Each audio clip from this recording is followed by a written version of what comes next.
Bismillahirrahmanirrahim.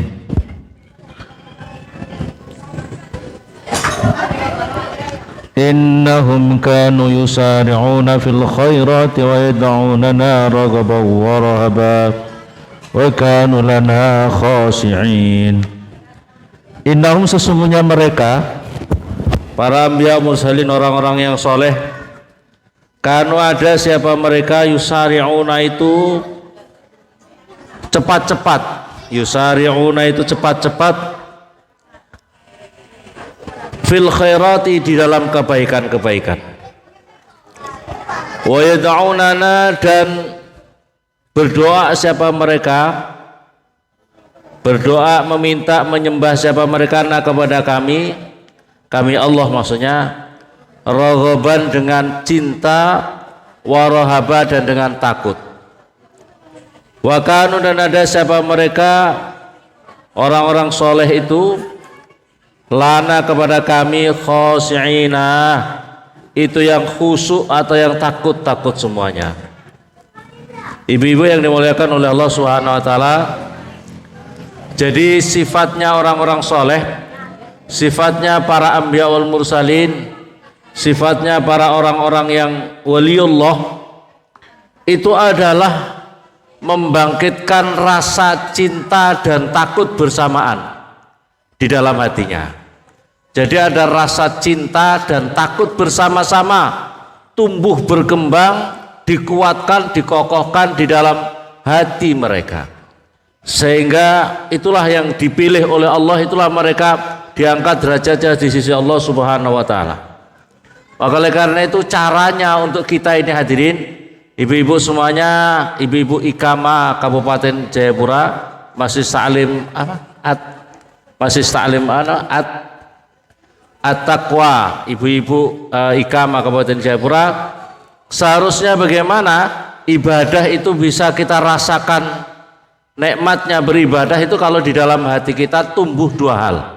Ada rasa takut kita kepada Allah, ada rasa cinta kita kepada Allah. Sebagaimana kisah di dalam kitab ini diterangkan, Nabiullah Zakaria alaihissalam itu beliau kalau sudah mau memberi nasihat, membuka ngajinya, membuka majelisnya, itu selalu ditengok ke kanan kiri dulu, dilihat ada putranya apa enggak. Kalau ada putranya, beliau itu menghindari, jangan sampai beliau bercerita tentang azab-azab Allah, siksaan-siksaan Allah yang sangat pedih di dalam neraka. Maka itu tidak kuat, putranya Nabi Yahya itu tidak kuat. Asal diceritakan tentang hal-hal yang luar biasa dahsyatnya di dalam api neraka, itu tidak kuat putranya. Tapi suatu ketika putranya Nabi Yahya itu menyembunyikan, jadi ditutupi wajahnya sehingga tidak kelihatan beliaunya Nabi Yahya. Maka kemudian Nabiullah Zakaria bercerita bahwasanya keterangan beliau bertemu dengan malaikat Jibril. Malaikat Jibril bercerita kepada Nabi Zakaria bahwasanya sesungguhnya nanti di dalam neraka itu ada yang diterangkan di sini adalah yunadi falamma sama Yahya, di dalam neraka itu ada namanya tempat yang sangat menakutkan yang disebut dengan sakron, fi asli yuqalu ghadban, ada namanya lahu ghadban, di dalam itu ada yuqalu lahu sakron, wa fi asli, dan di dalam pokoknya, artinya di dalam dasarnya sakron, bukit sakron itu ada namanya jurang yang dinamakan jurangnya adalah ghadban. Khuliqa, dinamakan ini diciptakan karena min ghadabir rahman, karena dari murkanya Allah yang bersifat rahman. Wa fi dzalikal wadi, dan di dalam itu jurang, jababun, ada ada sumur-sumurnya minar. Di dalam jurang itu ada sumurnya itu yang lebarnya kullu jabbin masiratu mi'ati 'am, yang sumurnya itu perjalanan 200 tahun. Wa fi dzalikal jabab tawabij, dan di dalam jurang-jurang itu juga ada tempat-tempat lagi minan nar. Wa fitul katawabit salasil, di situ ada rantai-rantai, ada belenggu-belenggu. Maka ketika mendengar ini saja, karena ini diceritakan oleh ayahnya Nabi Zakaria yang itu dari malaikat Jibril, maka Nabi Zakaria langsung loncat lari di tengah hutan. Pokoknya tidak mau kembali. Dia mau nangis, ya Allah, bagaimana ini, bagaimana keadaan Qadban, bagaimana Sakron, bagaimana Qadban. Hanya tempat yang sangat mengerikan di dalam neraka itu. Maka kemudian dikejar oleh Nabi Zakaria. Dia tidak mau pulang. Akhirnya dibujuk-bujuk mau pulang. Saya terus akhirnya lari lagi. Saya tidak akan mau makan, tidak akan mau minum, kecuali saya sudah diberi kabar oleh Allah bagaimana saya nanti di akhirat. Apakah saya ahli neraka, apakah saya selamat dari neraka. Ibu-ibu yang dimuliakan oleh Allah Subhanahu wa taala, ini yang harus kita pikirkan. Yang harus kita pikirkan itu sekarang ini, kita ini hidup ini, nanti pada akhirnya kita akan mati dan kita akan diputuskan surga atau neraka. Itu yang harus kita pikirkan. Ibu-ibu kalau punya anak mau dinikahkan saja, orang tua kadang-kadang mikir rumahnya nanti di mana. Kita sudah mikir orang tua, betul apa betul ya? Punya usaha bagaimana, nanti bagaimana kehidupannya, kita harus mikirkan gitu. Atau kita sendiri juga mikirkan bagaimana kita punya rumah, bagaimana kita punya persiapan untuk kehidupan kita. Kita kadang-kadang selalu mikirkan, tapi kita jarang memikirkan bagaimana kita nanti masuk kuburan, ya. Kita masuk kuburan bagaimana, kita selamat apa tidak di kuburan itu. Nanti di akhirat kita selamat apa tidak. Ini yang harus kita pikirkan seharusnya. Jadi memikirkan perkara yang sebentar di dunia juga ya perlu, tapi lebih daripada perlu, bagaimana kita di alam barzah, bagaimana kita di akhirat, kita bisa selamat apa tidak.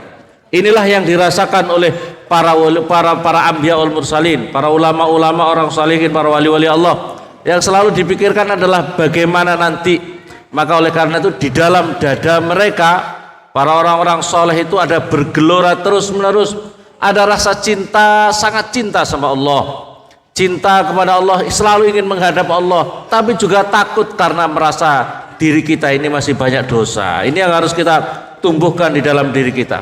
Ketika seseorang sudah tidak mikirin lagi, seolah-olah sekarang ini hadirin, sekarang ini begitu kita sudah main HP, sudah main berpoya-poya, kita sudah terlalu urus dunia segala macam, itu kadang-kadang kita lalai bahwa kita ini akan menghadapi mati.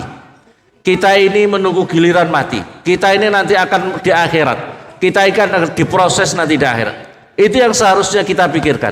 Tapi kita makanya harus ditumbuhkan rasa cinta, ada rasa takut dan cinta terus-menerus di dalam diri kita ini, di dalam diri dada kita ini. Al-Quran mengatakan apa ini? Innahum kanu yusari'una fil khairati wa yad'unana raghaban wa rahba wa kanu lana khashi'in. Ibu-ibu yang dimuliakan oleh Allah Subhanahu wa taala,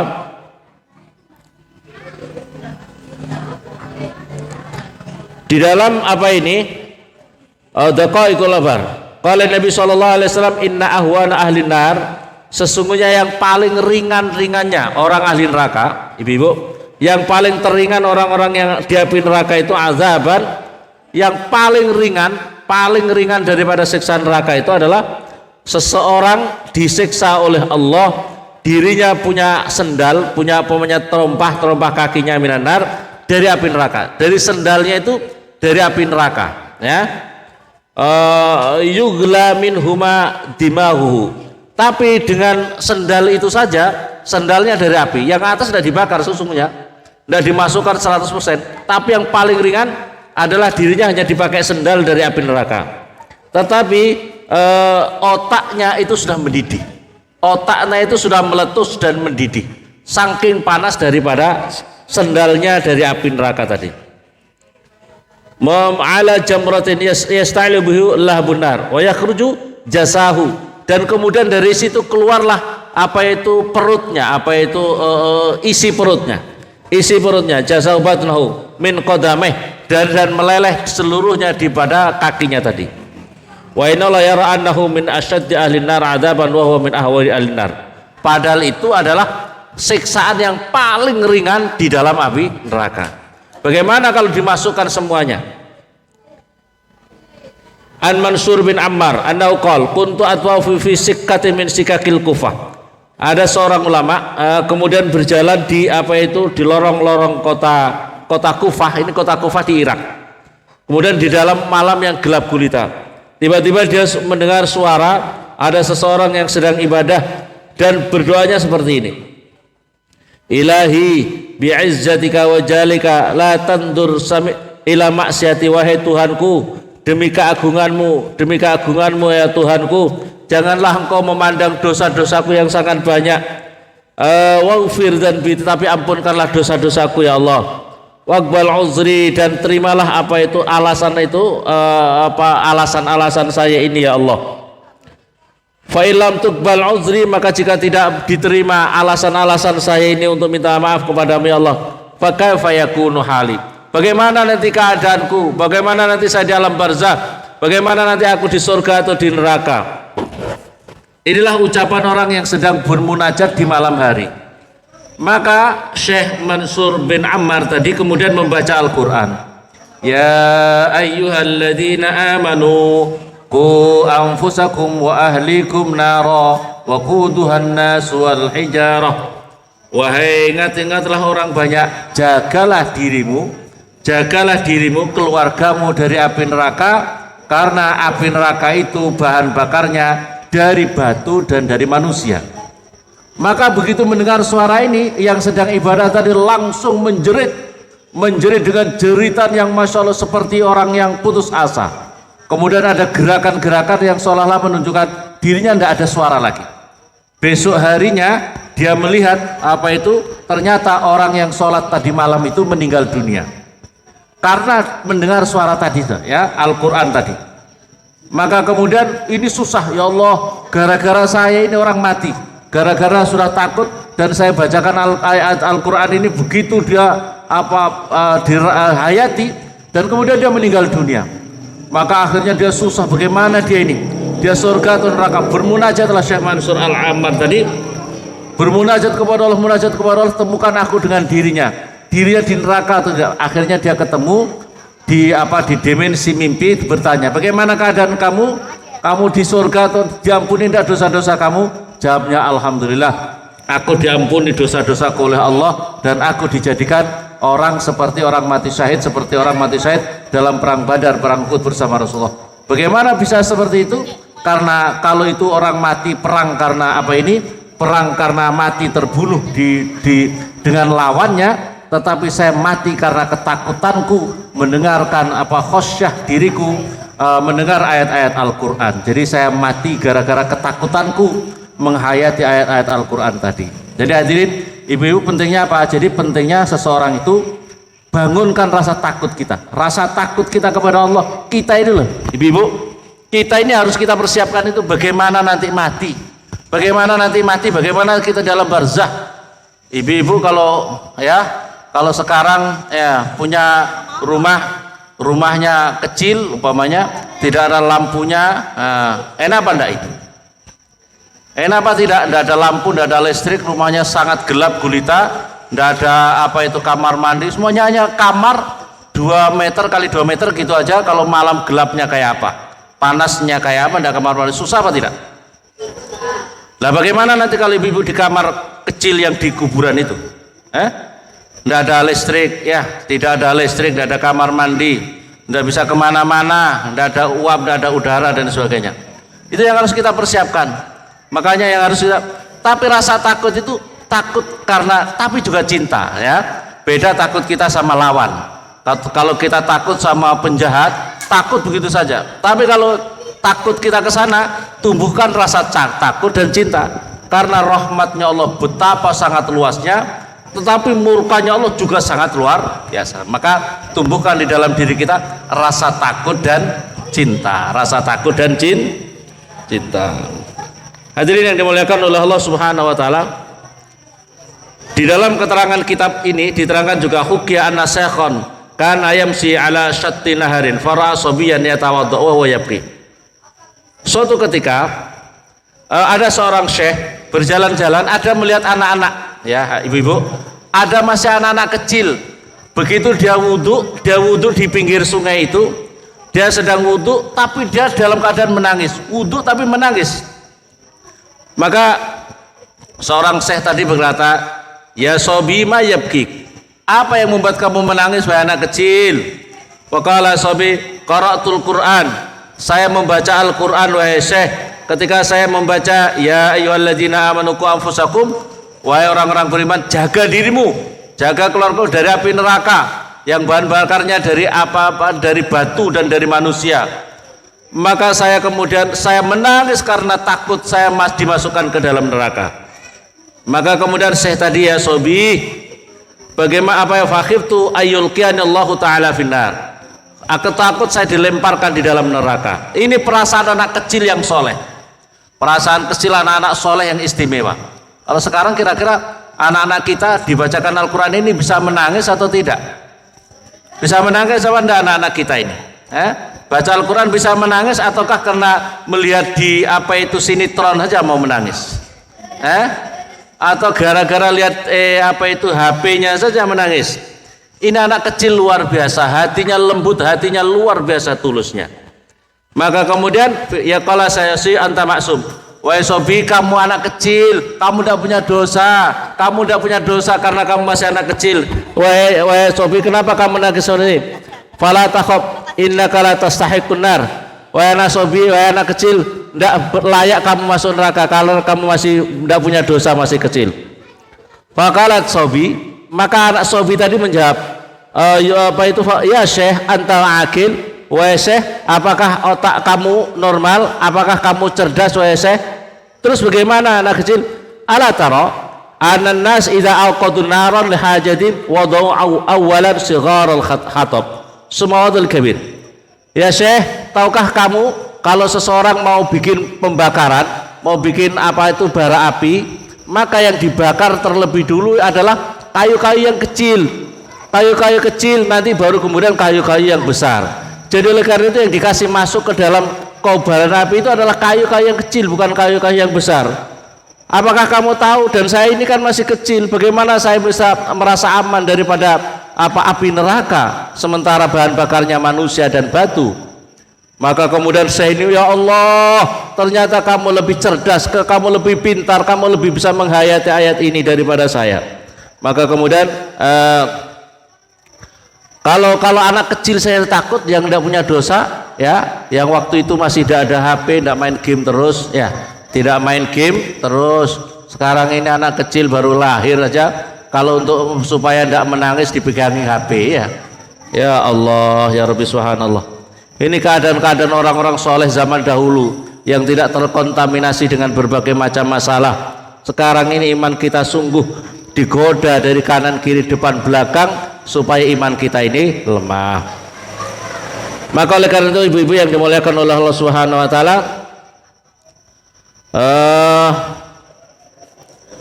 diceritakan di dalam kitab saya ini juga, anna abidan abadullah taala, ada seorang ahli ibadah yang ibadahnya top luar biasa. Suatu ketika dia berdoa kepada Allah. Singkatnya di dalam kitab itu saya, kemudian berdoa, tapi ya Allah, taqabbal doa, ya Allah, terimalah doa saya ini ya Allah, terimalah apa itu permohonan saya ini ya Allah. Terus kemudian dia langsung bisa merasakan dapat ilham, wahai mal'un, wahai orang yang terlaknat, doa kamu tidak akan aku terima.